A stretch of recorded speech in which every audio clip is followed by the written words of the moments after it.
අයිබෝවන්.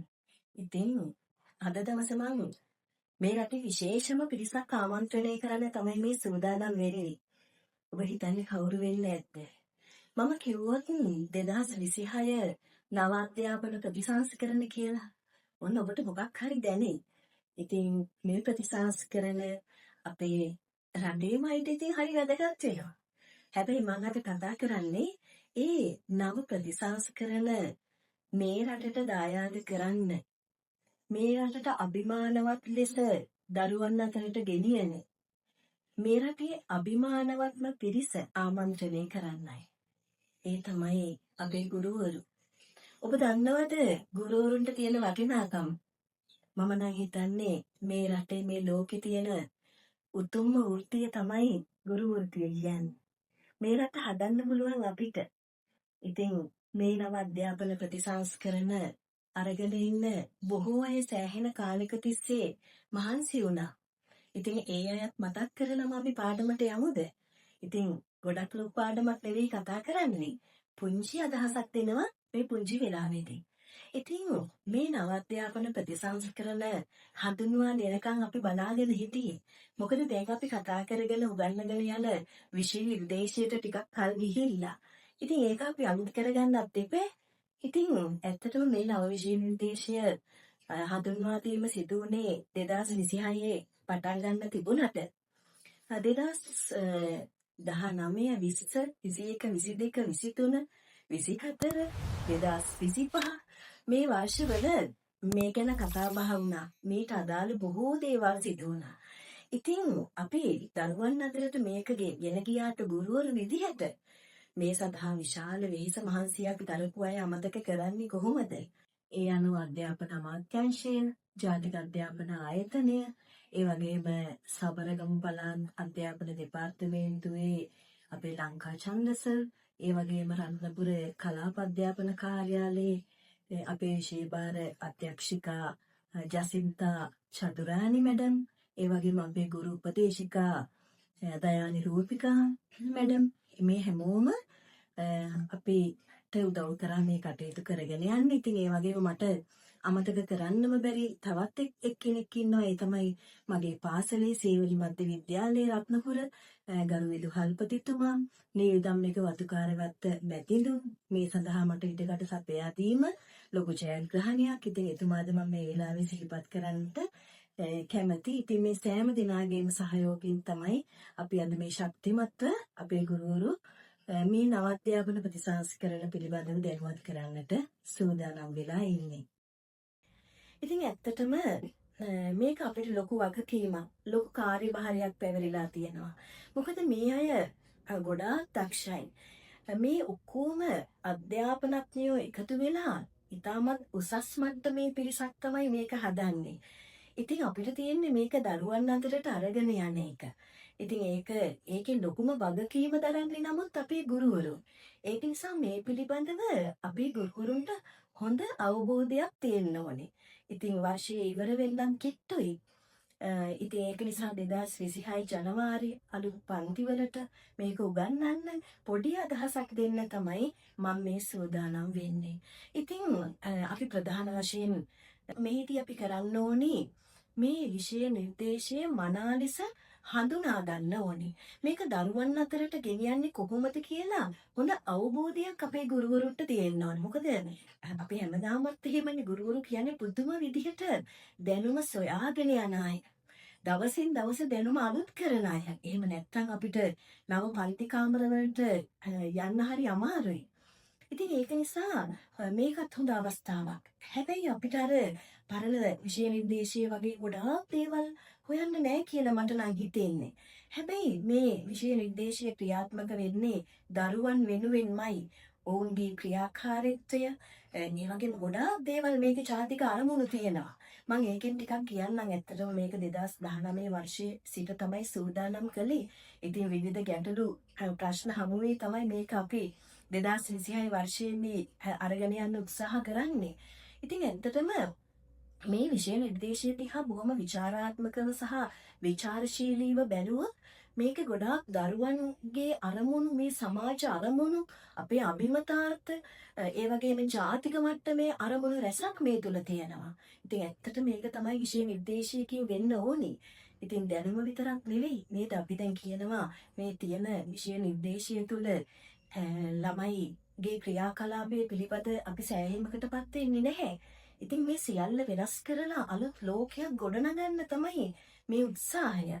ඉතින් ඒ අනුව ඇත්තටම 2026 වර්ෂයේදී පළමු ශ්‍රේණිය සහ 6 වෙනි ශ්‍රේණියට තමයි මේ විෂය නිර්දේශය ක්‍රියාත්මක වෙන්නේ. ඊට පස්සේ ඉදිරි වර්ෂවල පියවරෙන් පියවර මේක අලුත් වෙනවා. ඉතින් අපි ටිකක් කර අලුත් වෙන්න අකමැති අවස්ථාවක් තියෙනවා.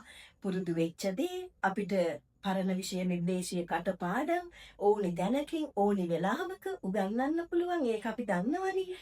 ඒ වුණත් අපි අලුත් දෙයකට චුට්ටක් අගමැති ගතියක් වගේ තිබුණට ඒකට හුරු වෙන්න ඕනිමයි.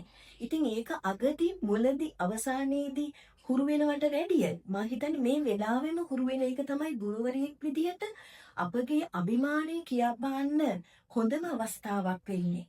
ඒක නිසා මේ සියල්ල අගමුල මැද හොඳට සංකලනය කරලා හොඳ දැනුමක් අරගෙන ගියොත් අපිට පන්ති කාමරය තුළ පන්ති කාමරයේ අභිමානවත් ගුරුවරයෙක් ලෙස කටයුතු කරන්න පුළුවන් වෙයි. ඔබ විශ්‍රාම යන්න සූදානම් ඇති. ඔබ අලුත්පත් වීම ගත්ත අය වෙන්න ඇති. ඔබ සමහර විට මේ විෂය 6 ශ්‍රේණිය උගන්වන්න නැතුව ඇති. නේද? ඒව මොකුත් අවශ්‍ය නැහැ. අපි ගුරුවරයෙක් කියන්නේ අපිට අපේ උගන්වන විෂය විතරක් නෙවෙයි. තව බොහෝ දේවල් අපි අධ්‍යයනය කරන්න ඕනේ. රට ගැන, ලෝකය ගැන වෙනස් වෙන දේවල් මේවා අපි දැනගන්න ඕනේ. ඒකනේ දැනුම කියන්නේ අපි ළමයින්ටත් එහෙම කියනවානේ. විෂයට විතරක් කොටු වෙලා ඉන්න එපා කියලා ගුරුවරුන්ට එහෙම තමයි. අද දවසේ වෙන දේවල්, හෙට දවසේ වෙන දේවල්, ලෝකය ගැන තොරතුරු අපි දිනෙන් දින වර්ධනය කරගත්තොත් අර සැබෑ ගුරුවරයෙක් වෙන්න පුළුවන්. අපි කියනවනේ යාව ජීව අධ්‍යාපනය කියලා නේද? ඉතින් අපි ඒක දරුවන්ට මේ නව අධ්‍යාපන ප්‍රතිසංස්කරණ තුලින් ලබා දෙනවා. හැබැයි අපිත් යාව ජීව අධ්‍යාපනයකට හුරු වෙන්න ඕනේ. අපි හැමදාමත් ඉගෙන ගන්නවා. ඉතින් මේ කරන්නේත් ඒකනේ. නේද? ඒක නිසා අපි අලුත් ලෝකයක් දකින්න නම්, අපි ළමයි අතරට අලුත් ලෝකයක් මවන්න නම් ඒකේ නිර්මාණ කරුවා වෙන්න ඕනේ අපි. එතකොට අපි තමයි ඉස්සෙල්ලම ඒ නව ලෝකය ගොඩනගන්න ඕනේ. ඉතින් මේ නව අධ්‍යාපන ප්‍රතිසංස්කරණ වල අරමුණු ජාතික මට්ටමේ අරමුණු ගොඩාක් තියෙනවා. ඉතින් මේ අරමුණු ටික මම ඔබට ඉස්සෙල්ලම චුට්ටක් මතක් කරන්නම්. ඇත්තටම මේක ලේසි පහසු කාර්යයක් නෙවෙයි. හැබැයි අමාරු කාර්යයක්ුත් නෙවෙයි. මොකද අපි දන්න දේවල් අපි ඉගෙන ගත්ත අපි උගන්වන ඒ අධ්‍යාපනයේ තුලත් මේ දේවල් තිබුණා. හැබැයි ඒව තව ටිකක් පරිපූර්ණ කරලා තමයි මේ ප්‍රතිසංස්කරණ මාලාව හදලා තියෙන්නේ. ඉතින් විශේෂයෙන් කාලයට ගැළපෙන ලෝකයට නව ලෝකයට ගැළපෙන අධ්‍යාපනයක් තමයි මේ තුල ලබා දීලා දෙන්නේ. නව තාක්ෂණයේ භාවිතා කිරීම. ඉතින් මේ මම දැන් කරන්නේ නව තාක්ෂණය භාවිතා කිරීම. ඒ වගේම අපිට දැන් මේ මගේ පාඩම මගේ මේ විස්තරය ඔබට ඕන වෙලාවක ගෙදරදී බලන්න පුළුවන්. ඉතින් ඒක තමයි නව තාක්ෂණයේ භාවිතා කිරීම. අපි දරුවන්ටත් ඒක දෙන්න ඕනේ. ඊළඟට අපි තිරසර සංවර්ධනය. දැන් මේ තිරසර සංවර්ධනය ගැන ලෝකයේ දැඩි අවධානයක් යොමු වෙන කාලේ එක්සත් ජාතීන්ගේ සංවිධානයේ පවා තිරසර සංවර්ධනයට අදාළ කරන නීති රීති ගේනවා. ඉතින් ඒ අනුව තිරසර සංවර්ධනය කියන්නේ අපි දල වශයෙන් කිව්වොත් අපි වර්තමාන අපිට තියෙන සම්පත් ටික අපි මතු පරපුරට ආරක්ෂා කරගෙන ලබා ගන්න අදිනුව.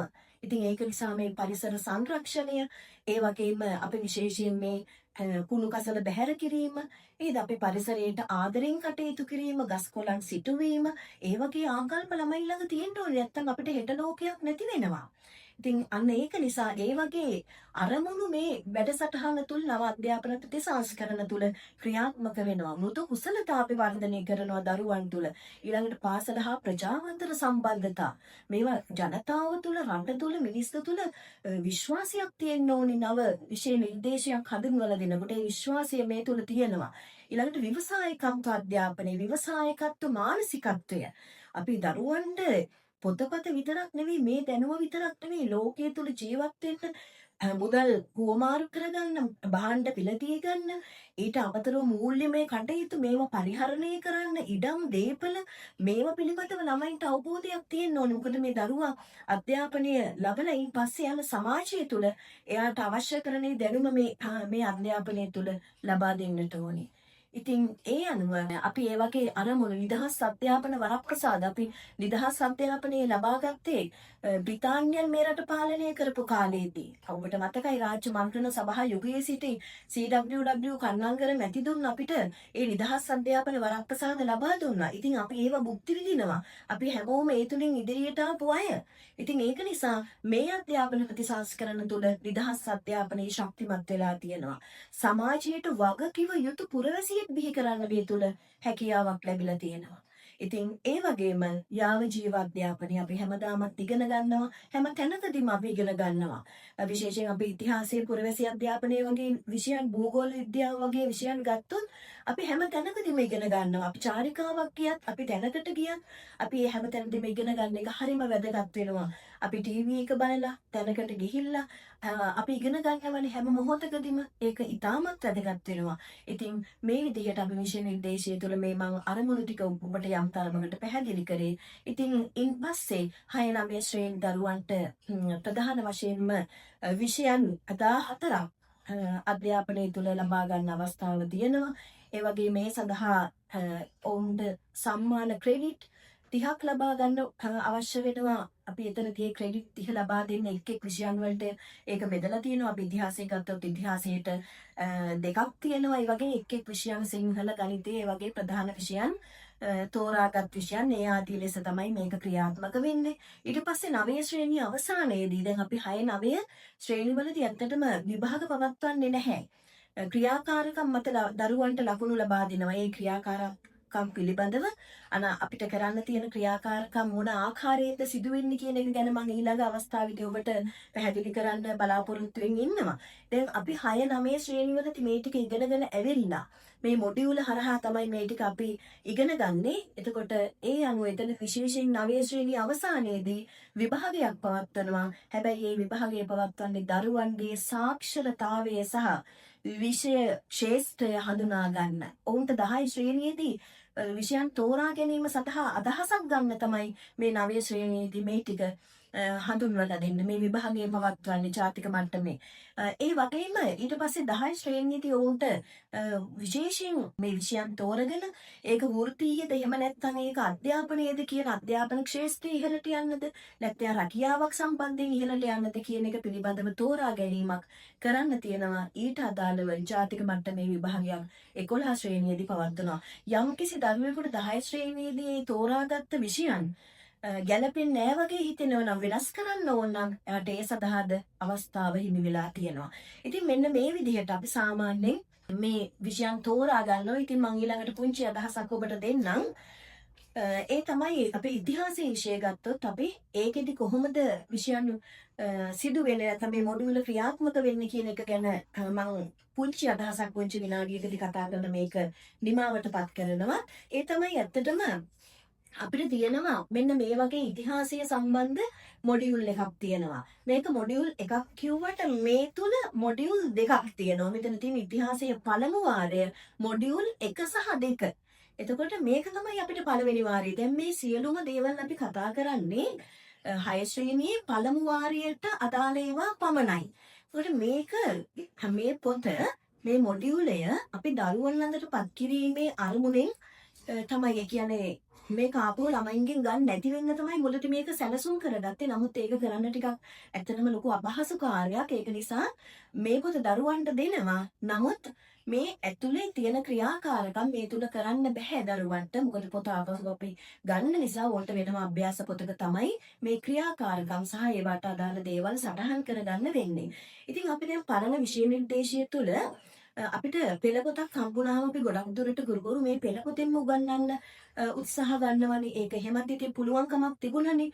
අපි මුලදී පුරුවත් පොත පරිශීලනය කළා. ඊට පස්සේ අපි පෙළ පොත අධ්‍යයනය කළා දරුවන්ට උගන්වනවා. හැබැයි මේක එහෙම කරන්න කිසිසේත්ම බෑ. අනිවාර්යෙන්ම මේ මොඩියුල එක අපිට දීලා තියෙනවා ටීචර්ස් ගයිඩ් එකක්. මේ තියෙන්නේ ගුරුවත් පොත. මේ දෙක එකතු කරලා තමයි අපි පාඩමට සූදානම් වෙන්න ඕනේ. මොකද මේ පොත දරුවා අතේ තියෙනවානේ. එතකොට දරුවා දන්නවා මේකේ මෙන්න මේ ටික මේ ක්‍රියාකාරකම් මෙහෙම තියෙනවා.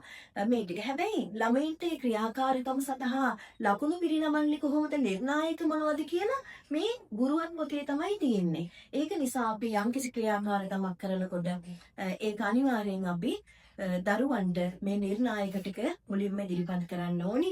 ඒ වගේම අපිට ඉතිහාසයේ විෂය ගත්තොත් ඒකට අදාළව තව තියෙනවා further learning. ඒ කියන්නේ වැඩිදුර අධ්‍යාපනය සඳහා මොඩියුල් එකක් තියෙනවා. මේක පරිශීලනය කරන්න අර වගේම ගුරුවන් පොතක් තියෙනවා.